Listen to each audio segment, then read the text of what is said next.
Boa noite a todos. É com muita alegria que vamos iniciando nosso encontro com o Evangelho, a assistência espiritual do Centro Espírita União e Fraternidade. Como sempre, nós vamos iniciando a nossa assistência, unindo os nossos pensamentos, o nosso coração em uma oração.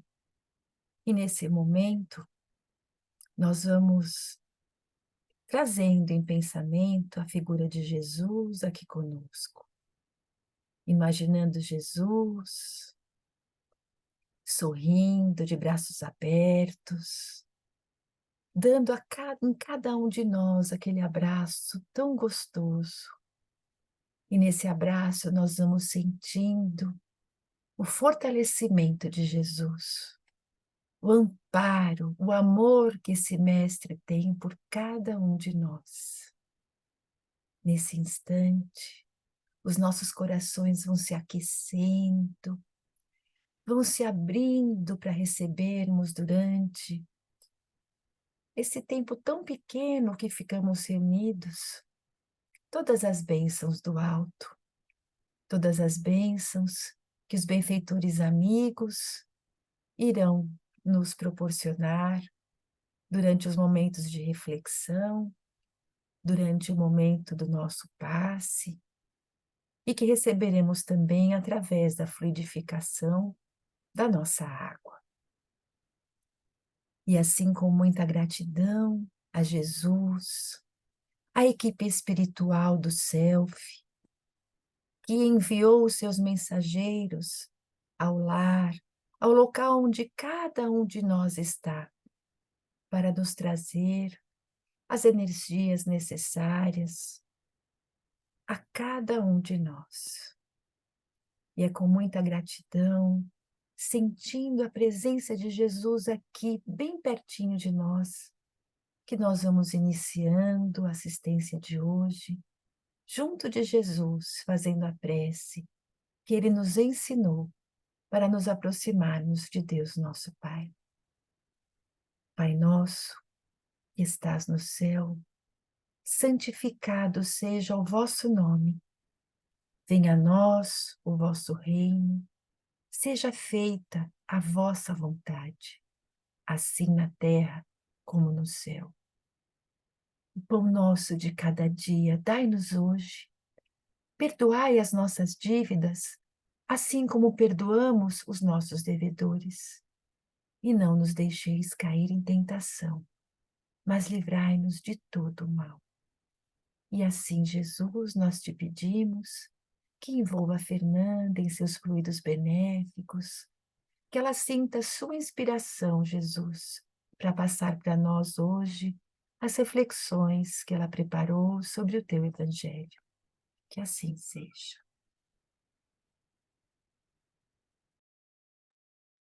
Então, boa noite a todos. É sempre uma alegria estar aqui com todo mundo.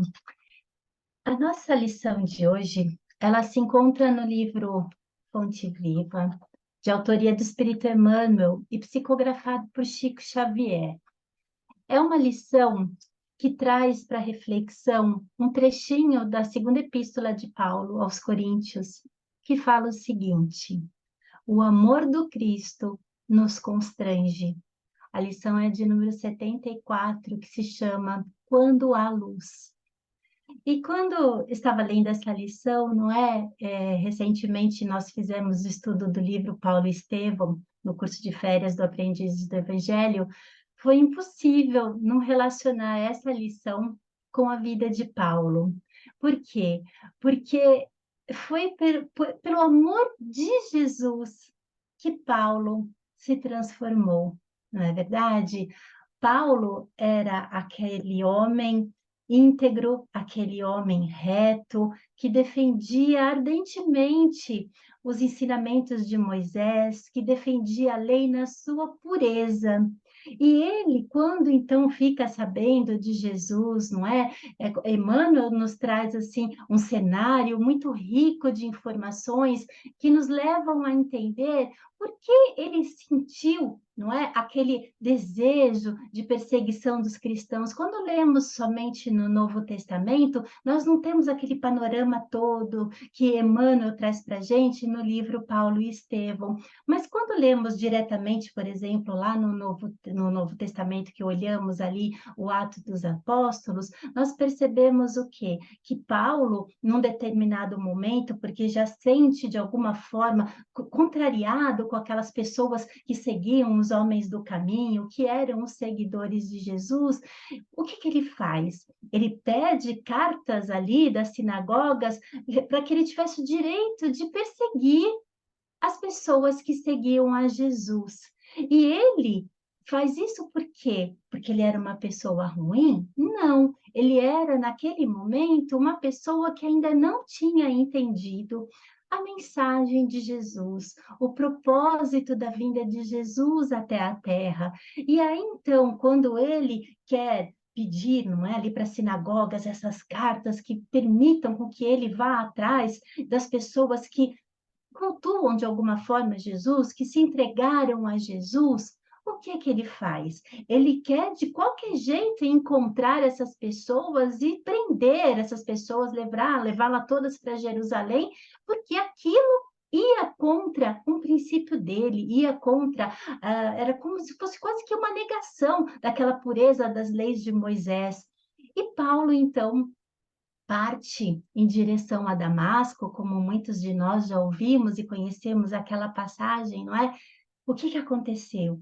Paulo, naquele calor escaldante do deserto, ali com alguns companheiros, segue na frente, pensando em tudo que ele deveria fazer, quando de um momento para o outro ele é arrebatado quase, né? Vamos dizer assim, ele vê uma imagem ali na frente, uma grande luz que faz com que ele ficasse cego, ele cai do cavalo, não entende muito bem o que está acontecendo, e aí daquela luz, não é? Que era Jesus. E aqui a lição de Emmanuel chama-se Quando a luz, não é? Aquela luz do mestre está ali na frente de Paulo, naquela época ainda chamado Saulo de Tarso, faz com que ele sinta o impacto do mestre. E ele vira então e fala assim: quem és tu, Senhor, não é verdade? E que é que Jesus fala para ele? Saulo, Saulo, eu sou aquele a quem persegues, não é? Ele estava falando que ele era Jesus.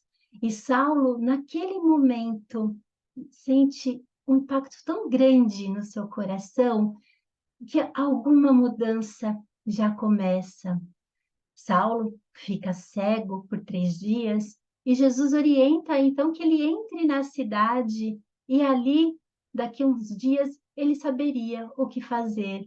Saulo se recolhe na casa de Judas e lá ele passa 3 dias sem ver, sem comer, sem ver, sem beber, como se ele estivesse interiorizando aquela visão de Jesus, como se ele estivesse assim preparando o coração, o terreno para receber, para conseguir compreender o mestre.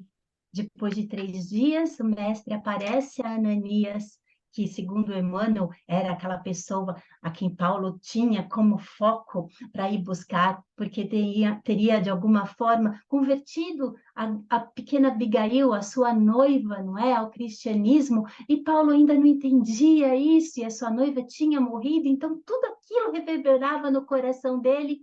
E quem é que Jesus convida para ir falar com Paulo, para restituir a visão a Paulo? Ananias. Paulo fazia uma prece fervorosa a Jesus, pedindo compreensão, e Jesus aparece então numa visão a Ananias e fala para que ele vá lá na rua direita, na casa onde Paulo estava se hospedando, para que ele restituísse a visão a Paulo. Ananias se assusta com aquilo. Por quê? Porque, na verdade, ele já tinha conhecimento de que Paulo perseguia os cristãos. E Ananias então fala assim: mas mestre, ele traz cartas para prender aqueles que seguem a ti. Mas Jesus fala: vá lá, Ananias, ele está em prece, restitua a visão a ele. E o que acontece? Ananias, mesmo sabendo que poderia ser um alvo fácil nas mãos de Paulo, porque ele era aquele foco, não é, principal da perseguição naquele momento, faz o quê? Por já compreender Jesus, por já compreender a necessidade da gente amar a todos, da gente perdoar a todos, Ananias se dirige até a casa onde Paulo estava instalado, coloca as suas mãos sobre ele e Emmanuel disse, no Evangelho também diz, como que escamas caíram dos olhos de Paulo. E ali começa uma grande amizade. Paulo, naquele momento, não ficou como nós muitas vezes ficamos patinando, não é? Será que vamos? Será que não vamos? Será que vai ser difícil? Mas isso não é bem assim do jeito que eu pensava. Paulo, naquele momento, tinha se entregado verdadeiramente para Jesus. Paulo se entrega de tal forma para Ananias que logo ali já recebe uma cópia do manuscrito do Evangelho de Mateus, que era o que existia na época dos escritos de Mateus, e ele já começa avidamente a estudar aquilo. E a partir disso, então, ele começa essa transformação que levou a vida inteira, não é verdade? O amor de Jesus, como ele escreve lá na carta aos Coríntios, é um amor que nos constrange. Não nos constrange, a gente tem a ideia, né, de um significado até meio ruim para a palavra constrange, parece que é uma coisa que força a gente, mas não é nesse sentido. Esse amor de Jesus por nós nos constrange no sentido de nos impulsionar, de nos encorajar a nós agirmos no amor, a nós mudarmos de vida, a nós nos dedicarmos ao outro, a nós perdoarmos, a nós tentarmos espelhar Jesus nos nossos comportamentos, nos nossos pensamentos e sentimentos diários. Foi isso que aconteceu com Paulo. Paulo, durante toda a sua trajetória de mais de 30 anos, né, dentro do caminho de Jesus, trabalhando com Jesus, para Jesus, ele sofreu inúmeras dificuldades na vida dele, desde dificuldades físicas, não é? De caminhar quilômetros e quilômetros. Paulo fez 3 grandes viagens, onde ele viajou e encontrou muitas situações difíceis, pessoas que acolhiam a sua palavra, pessoas que davam ele como uma pessoa que tinha ficado transtornado mentalmente depois de ter visto aquela luz, não é, a entrada de Damasco. Pessoas achavam, não é, que ele tinha ficado meio fora da casinha, como se diz, não estava batendo bem das ideias. Mas não, Paulo batia perfeitamente com as suas ideias, ele tinha entendido perfeitamente qual era o propósito de Jesus e leva, então, essa palavra para muitos lugares, para muitas pessoas. Fundou igrejas que eram núcleos, na verdade, né? Não a igreja que a gente conhece aqui nos dias de hoje, mas formava esses núcleos onde as pessoas iam lá aprender, onde as pessoas iam estudar o evangelho, onde as pessoas estudavam depois as suas cartas também, porque já eram aqueles corações que tinham sido tocados por Jesus também. O amor de Jesus também envolvia essas pessoas e, mais importante do que isso, essas pessoas já tinham aberto seus corações para eles. E Emmanuel, nessa lição, fala assim: quando Jesus encontra santuário no coração de um homem, modifica-se-lhe a marcha inteiramente. Paulo se deixou modificar inteiramente. O coração de Paulo, naquele momento, era um santuário de Jesus. Como está o nosso coração hoje? Nosso coração é aquele lugar que acolhe Jesus, é aquele lugar que a gente procura limpar, que a gente procura enfeitar para receber o Mestre. Esse, não é? É o convite de hoje para a gente pensar como estamos recolhendo Jesus em nosso coração, como estamos acolhendo o Mestre no nosso dia a dia. Certamente nós vamos nos transformar cada dia mais que a gente permitir que Jesus more em nosso coração. Emmanuel fala: não há mais lugar dentro dele para adoração improdutiva, para a crença sem obras, para a fé inoperante. Algo de indescritível na terrestre linguagem transforma-lhe o espírito. Quando fazemos do nosso coração esse santuário para que Jesus lá viva, nós mudamos completamente nossos pontos de vista, nós mudamos completamente a forma como olhamos para as outras pessoas. Paulo, daquele perseguidor, passou a perseguido. Daquela pessoa, como diz no Novo Testamento, ali em Atos dos Apóstolos, que se deixava ainda corroer pela raiva que ele tinha, deixa tudo isso de lado quando se transforma nesse santuário de Jesus. Daquela fera que Lucas coloca essa ideia, né? Quando fala de Paulo, que ele pede as cartas ali, ele coloca numa linguagem como se Paulo fosse quase a ideia daquela fera que vai atacar, porque Paulo estava movido por isso. Mas depois que Jesus habitou o coração dele, que ele compreendeu quem era Jesus, que ele foi constrangido por esse amor, Paulo, então, deixa de lado tudo isso, deixa de lado essa visão engessada que muitas vezes a gente tem das coisas, e ele passa a olhar para as outras pessoas, para as outras situações da vida, com um olhar muito mais doce, com um olhar muito mais brando. Paulo usa de todas as situações, seja daquelas pessoas que encarceraram ele, seja daquelas pessoas que de alguma forma foram pontos importantes para julgamento dele, para levar ele em situações difíceis. Em nenhum momento Paulo se rebela contra elas. Muito pelo contrário, Paulo procura ajudar, Paulo procura compreender, e nesse comportamento dele compreensivo, brando, amoroso, pacificador, ele foi também transformando esses outros corações em santuários para receber Jesus. Fosse na prisão, fosse depois de um naufrágio numa ilha quase que perdida, em nenhum momento ele deixou passar a oportunidade de servir a Jesus. Em nenhum momento ele deixou passar a oportunidade de levar a palavra de Jesus para as outras pessoas.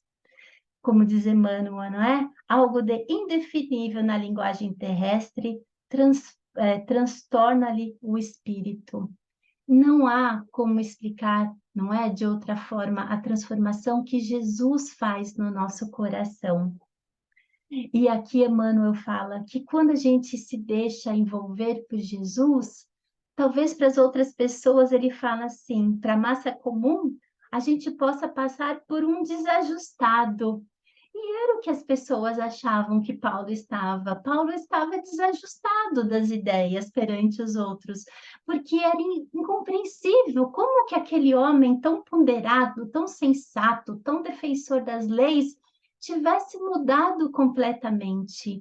Nós, quando nos deixamos envolver por Jesus, talvez também sejamos vistos pelas outras pessoas como pessoas que já não se adequam aos comportamentos que a maior parte ainda está tendo.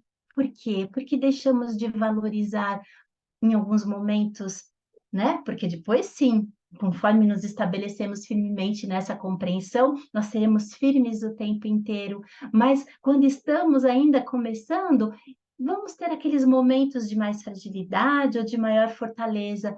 E nós, nesses momentos de fortaleza, nos deixamos não mais envolver em maledicência, não nos deixamos mais envolver em hábitos que vão nos prejudicar espiritualmente, não nos deixamos mais envolver na valorização de coisas fúteis, materiais, passageiras, transitórias, que não trazem para o nosso espírito aquela paz, que não trazem o crescimento espiritual para cada um de nós.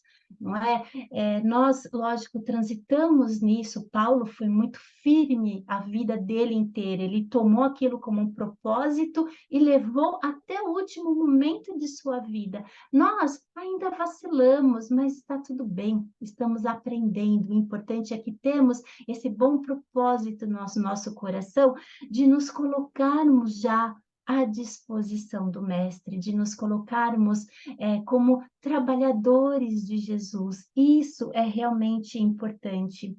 E Emmanuel fala: o que ontem era prazer, hoje é ídolo quebrado. Então, o que valorizávamos antes, hoje a nossa visão já mudou. Se antes dávamos importância para uma marca de luxo, para o carro do ano, para a roupa da moda, hoje entendemos que isso não é o mais importante.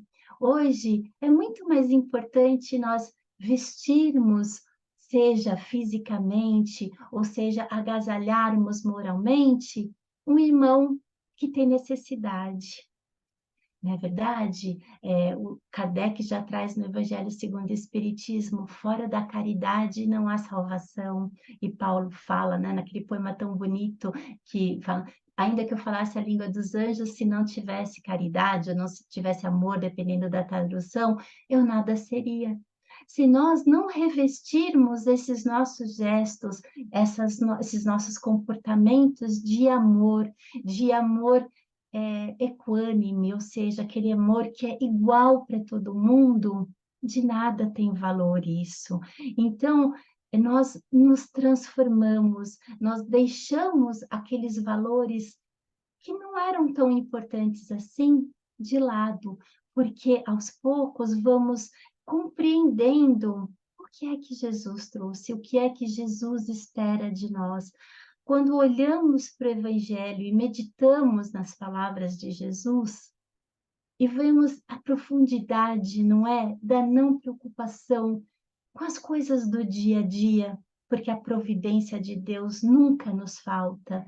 Quando Jesus fala da necessidade do perdão, e quando Jesus fala, não é, o seu grande ensinamento, a sua regra, vamos dizer assim, né, a sua regra áurea, que é o maior mandamento, amar a Deus sobre todas as coisas e ao próximo como a si mesmo, e nós pensamos como é que Jesus agia e como é que Jesus age, nós entendemos que esse amar ao próximo é um amor verdadeiro. O perdoar não é um perdoar pela metade, não é não vou convidar o meu irmão, vai que é a pedra no meu sapato para comer pizza em casa, como muitos falam. Se a gente for pensar, Jesus, na sua grandeza, não é moral, de coração, não combina, não é verdade, com Jesus, ele falar para a gente, olha, você perdoa, mas você não precisa trazer ele para comer pizza na sua casa. Certamente Jesus, quando fala do perdão, ele está falando de um perdão incondicional, de um perdão que é de verdade um perdão, não é verdade? É lógico que a gente às vezes ainda tem muita dificuldade em perdoar, em compreender, em deixar para lá. Por isso que ainda nos apegamos a isso, não é? Deixa, mas eu não vou trazer ele para comer a pizza. Mas será que era isso mesmo que Jesus queria dizer? A gente consegue imaginando Jesus perdoando mais ou menos? Não. Primeiro que Jesus nem precisa nos perdoar, porque Jesus nem se ofende com as nossas pequeninas falhas, não é? Perante ele são pequeninas falhas, porque ele entende o nosso caminho de desenvolvimento espiritual, porque ele já passou por isso. Ele não se deixa ofender, Deus não se deixa ofender, então eles nem precisam nos perdoar. Nós sim perdoamos, precisamos perdoar porque nos ofendemos. Mas como diz Divaldo, não é perdoar, não é apertar uma tecla de deletar ou passar uma borracha, porque a gente não esquece voluntariamente as coisas. Nós podemos sim, e com certeza disso temos o controle, de como agiremos quando nos sentirmos ofendidos. Então, podemos escolher não chamar para comer pizza em casa, podemos escolher agir de forma amorosa, fraternal com essa pessoa que talvez estivesse num momento ruim e por isso deu aquela espetada na gente, ou podemos simplesmente não querer mais olhar para aquela pessoa no momento, nos afastar até que a poeira baixe e a gente consiga novamente falar com ela. Mas se a gente tiver, então, assim, disposto, não é? Com aquela disposição de incorporar o evangelho na nossa vida, cada vez que acontecer alguma coisinha assim, nós vamos nos lembrar de Jesus, quando fala o perdoar 70 vezes 7, que representado no número não quer dizer nada, mas representa que a gente deve perdoar sempre, e até chegar um momento que a gente nem se ofenda com aquilo, que a gente olhe para aquele irmão que nos espetou como alguém que estava com o coração doído, como alguém que estava com o coração machucado, sofrido naquele momento, e que muito provavelmente aquele comportamento dele foi um ato de defesa, não foi para nos prejudicar, ele quis se defender, não é verdade? Jesus olhava e olha para todos nós, dando para cada um de nós essa oportunidade de recomeçarmos. Já pensou se Deus e Jesus olhasse para a gente nesses momentos e tirasse uma foto e levasse essa foto desse momento que a gente deu aquela escorregada para sempre? E cada vez que ele olhasse para a gente, ele lembrasse só daquela foto e falava assim: Fernanda, foi muito ruim, ela fez isso, ela fez aquilo. Não. Jesus não guarda fotos de momentos ruins da gente. Jesus entende que estamos num processo de mudança. E dessa forma, a gente também deve olhar para os outros. Quando alguém fizer alguma coisa para a gente, não vamos tirar uma foto e guardar aquela imagem por 20 anos, para o resto da encarnação, para a próxima encarnação. Não, vamos deixar essa foto de lado. Vamos olhar para essas pessoas como espíritos que estão aprendendo assim como nós. Vamos olhar para essas pessoas como Jesus nos olha, dando a oportunidade. Na verdade, eu admiro bastante um lama budista, o mestre, ele chama o lama Padmasambhava, e ele diz assim, que a gente pode dar um novo nascimento para as pessoas. O que que é isso, não é? Quando a gente olha aquele pontinho de luz que às vezes está meio encoberto na pessoa, em vez de olhar aquela escuridão que muitas vezes é o que a gente foca, a gente vai fazer como Jesus. Jesus olhava esse pontinho luminoso nas pessoas e dava como se fosse um nascimento novo para ela. Ele permitia que a pessoa florescesse no que ela tivesse de melhor, porque ele não guardava aquela foto da mulher adúltera que ia ser apedrejada. Ele fala: cadê os que te julgavam, os que te condenavam? Vai e não peques mais. Ele não ficou apontando o dedo, ele permitiu que ela usasse daquele momento para florescer de uma nova forma. Assim foi com Pedro, quando negou ele, depois que o galo cantou. Assim foi com Maria Madalena, que se transformou. Assim foi com Zaqueu, quando eles se encontraram. Ninguém sabe o que Zaqueu e Jesus conversaram, mas certamente Zaqueu, assim como Paulo, se sentiu constrangido por esse amor magnânimo de Jesus e se transformou. E dizem, né, dentro da cultura espírita, que Zaqueu é Bezerra de Menezes.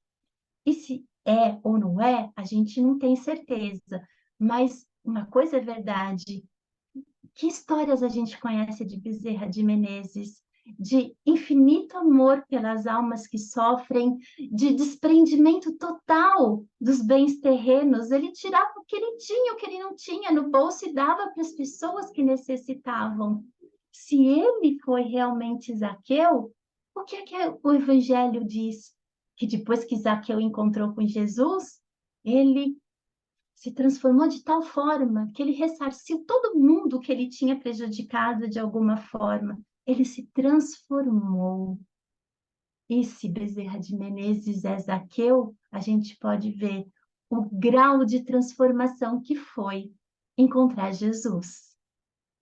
Então, que todos esses, né, exemplos que a gente tem no Evangelho de transformação sejam para a gente também aquele exemplo, aquela forma da gente ver que é possível nós nos transformarmos com Jesus. Jesus nos ama. Jesus, como se fala, acredita no nosso taco, na verdade. Eu confio em você. Ele sabe que a gente é capaz. Deus sabe que a gente é capaz. Ele colocou todas as potencialidades aqui no nosso coração. E ele olha para a gente com esse olhar amoroso. O amor de Deus também nos constrange, nos envolve de tal forma que não nos julga, muito pelo contrário, nos dá infinitas oportunidades de recomeçar, oportunidades com novas encarnações, oportunidades com um novo nascer do sol, com a oportunidade de continuarmos convivendo com as pessoas e jogarmos no lixo todas aquelas fotos dos momentos ruins que a gente tem delas, para que a gente possa olhar para cada um como um irmão querido, como um irmão que caminha ao nosso lado, como um irmão que erra assim como nós erramos, que nós tenhamos a gratidão em nosso coração para todas aquelas pessoas que um dia foram, de alguma forma, espetadas por nós mesmos, por aquelas pessoas que, até sem imaginar, nós ofendemos e que elas silenciaram, que tiveram esse olhar compassivo, esse olhar amoroso e de perdão para conosco, para que nós não nos sentíssemos constrangidos, para que nós não nos sentíssemos, não é, deixados de lado, pouco amados. Quantas vezes será que já não tiveram esse olhar conosco e nós nunca nem percebemos? Se nós tivermos um momento de reflexão e lembrarmos de algum momento desse, se não tivermos nem a oportunidade mais de falar com a pessoa, que em nosso coração possa fluir uma vibração enorme de gratidão por esse amor que endereçaram a nós e que nós talvez não tenhamos percebido no momento. Que nós possamos, não é, assim, trabalhar com Jesus, termos a certeza absoluta de que o Mestre caminha conosco, assim como ele esteve durante toda a jornada de Paulo com ele, se fazendo muito presente através de Estevão, que amparava Paulo e que recebia diretamente de Jesus as orientações. Jesus não nos abandona. Temos também nosso anjo da guarda, nossos mentores, protetores, podemos usar o nome que for. Jesus está conosco. Jesus transmite esse amor infinito por nós em todos os momentos. E para nós encerrarmos, nós ficamos aqui com Emmanuel quando ele fala: felizes daqueles que espalham a esperança, mas bem-aventurados sejam os seguidores do Cristo, que suam e padecem dia a dia, para que seus irmãos se reconfortem e se alimentem no Senhor. Que possamos ser aqueles semeadores da palavra de Jesus. E como disse Francisco de Assis, que a gente possa, muito mais do que palavras, pregar através dos nossos exemplos. Um grande beijo a todos. Fiquem com Deus.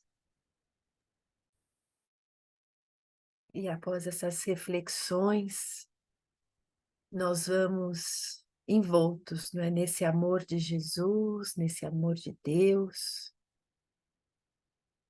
nos unindo. E cada um vai doando essa fagulhinha de amor que tem em seu coração, em benefício de toda a humanidade. Que Jesus possa envolver a todos no seu amor e que todos sintam esse amor o constrangendo. Jesus querido, nós precisamos tanto de aprender a te amar, de aprender a te servir. E a humanidade precisa tanto, Senhor, das tuas elucidações. Vamos assim vibrando, para que os corações se abram para a ligação com Deus, para que haja respeito, para que haja união, fraternidade entre os povos, vibrando saúde a todos os doentes, vibrando bom ânimo, coragem, força e fé a todas as pessoas que estão passando por situações difíceis, dolorosas, quer seja na parte moral, na parte física, que todos sintam o amparo de Jesus através dos benfeitores, através das pessoas que convivem com elas, para que leve uma palavra de bom ânimo, de esperança, de força, especialmente aqueles, Senhor, que estão tão desanimados, que estão se sentindo tão sobrecarregados e sem força, que pensam em tirar a própria vida, desistindo de lutar.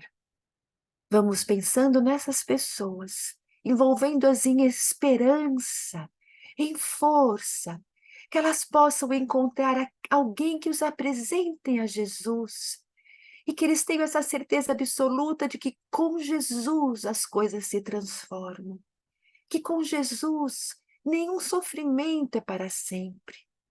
Com Jesus nós teremos a força de vencer essas situações que se apresentam às vezes tão difíceis, às vezes de uma maneira que nós achamos que não há solução, mas para tudo há um caminho, porque Deus é nosso Pai misericordioso e bondoso e nos deu esta oportunidade de estarmos aqui para vencermos esses obstáculos, para nós aprendermos a vencer a nós mesmos e não somos capazes.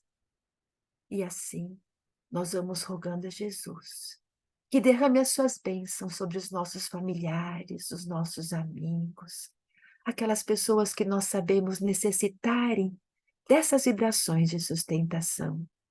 E por nós mesmos, que possamos nos fortalecer, perseverar no aprendizado do Evangelho, no encontro com esse Evangelho, que possamos aprender a viver essa mensagem que Jesus nos trouxe de esperança, de renovação, de transformação. E nesse instante, com os nossos corações confiantes em Jesus, confiantes em Deus, o nosso Pai, nós vamos nos preparando para recebermos aquele passe. E o passe são o quê? Energias salutares que cada um de nós vai receber através dos benfeitores amigos que estão sendo direcionados para o nosso lar. Vamos sentindo nesse instante a presença de Jesus e de seus mensageiros, trazendo para o nosso lar toda aquela higienização, retirando todas as energias de desânimo, de tristeza, de sofrimento. E esses mensageiros vão depositando em nosso lar as vibrações de amor, de equilíbrio, de paz, de fortalecimento. Esses trabalhadores de Jesus envolvem a cada um de nós, os nossos familiares e o nosso lar, numa cúpula de proteção, de amor e de paz.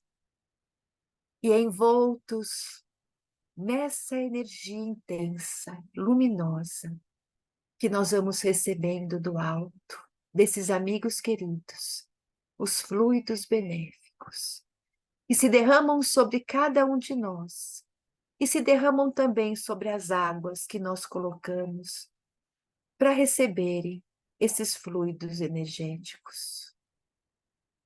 A água que é capaz de assimilar esses fluidos que se transformam no remédio necessário para o nosso fortalecimento físico, mental e espiritual. E os nossos corações abertos, confiantes nesse amparo de Jesus, vão recebendo essas energias que vão tocando nosso corpo espiritual e passando para o nosso corpo físico, célula a célula, vai recebendo essas energias intensas. As células doentes vão se transformando em células saudáveis. A nossa mente vai sendo iluminada para que ela possa refletir o equilíbrio no nosso corpo físico e espiritual, harmonizando o nosso sistema imunológico, nos deixando mais saudáveis, com bom ânimo, com bem-estar, com coragem, com força para enfrentar todos os desafios.